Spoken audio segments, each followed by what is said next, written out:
عمو شوتر بحبك وباقي عليكي، يعني لو ما بحبك ما حيبعت لك ناس لحتى يصالحوكي. شاريكي عمو شوتر شاريكي. ومن قال لك انه شاريني؟ قلت لك شوتر زمان اشتراني ب5 ريال فرنسي وباعني بالريال جمهوري، كيف شاريني؟ خالي زنبقة بينكم 10 عمر وعنكم ولد اسمه جعفر، لازم تفكري منيح بالموضوع. ايه لكان ضروري افكر بالموضوع. يلعن ابو ام شيطان جعفر على ابايب ابو شيطانه، طز فيه وفي ابوه وفي اللي خلفوه فيهم كلهن، طز فيهن، شد زوج غيرهن وشد أس عليهن واخلف جهال احلى منهن وبجيب لي زوج احلى من اتك ضحكك. قلت لك كري من شان الله ما تتدخلي في هيك مواضيع.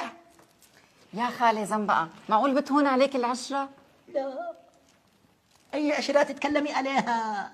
أي عشرة؟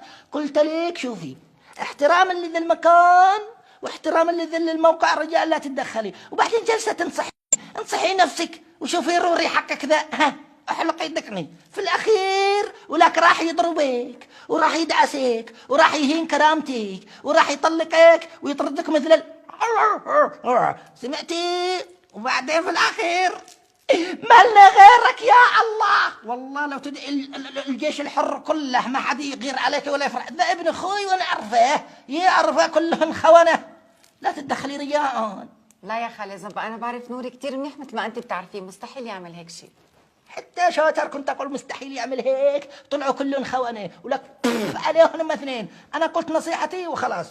ولك من شان الله ضيقتي روحي قومي شوفي عملك، مش وقتك، لا تخليني ازعلك حبيبي، قومي.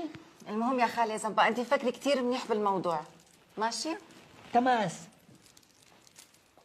فكر بالموضوع من عيوني يا شوتر.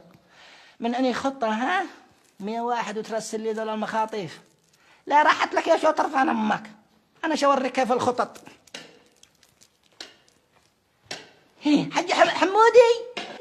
من هو حمودي؟ تعال يا خطة الأمر، تعال حمودي. انت النبي داعيني انا؟ يا داعك انت ما جدة امك.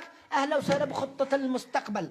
اجلس هنا؟ لا اجلس هنية يا هنية، اجلس. ما يصلح شيء يا زنبقة. سيت داون.